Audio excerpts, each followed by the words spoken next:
کتابیں موجود ہیں. کیا بچے دیکھ کر کے بتا سکتے ہیں کہ یہ کون سی کتاب ہے؟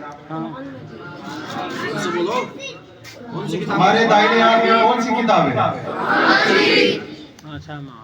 اور دوسری ہاتھوں میں کون سی کتاب ہے؟ سموِدھان. آئین ہند کیا ہے؟ زور سے بولو. یہی وہ کتاب جس کو آئین ہند کہا جاتا ہے، جس کو بھارت کا سموِدھان کہا جاتا ہے، جس کو انڈین کانسٹیٹیوشن کہا جاتا ہے. کیا بولا جاتا ہے؟ Indian constitution.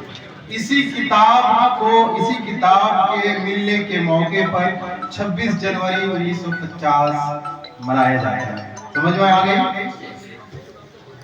یہ وہ کتاب ہے جس کی ایک روشنی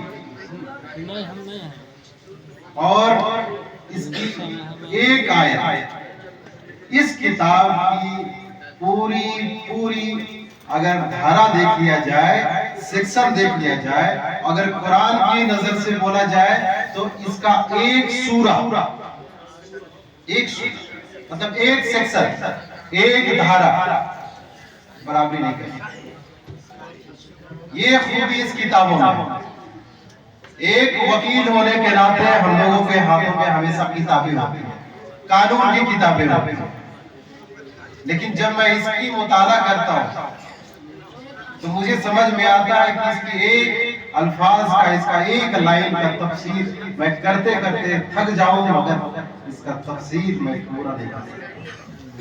اگر آپ اس کی مکمل طرفداری کر لیں، اس کی پوری مکمل آیتوں کا حق ادا کر دیں، تو ہم کو لگتا ہے کہ ایسے بہت سارے کانسٹیٹیوشن ہمارے نظر سے گزر جائیں گے. بہرحال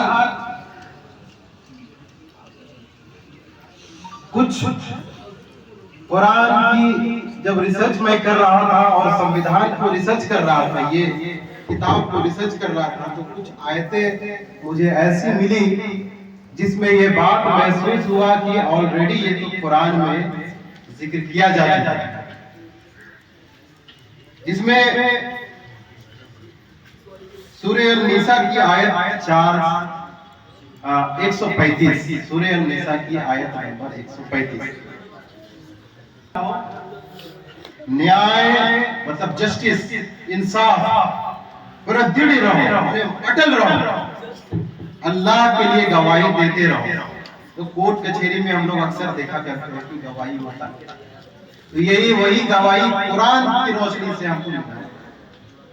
تمہارے اپنے خلاف یا اپنے ماں باپ یا ناطے رشتہ دار کے خلاف، چاہے وہ امیر ہو یا غریب ہو، اللہ تم سے بہتر اس کا حامی ہو جو اس کی اچھاؤں، اس کے پیچھے انصاف نہ کر سکے.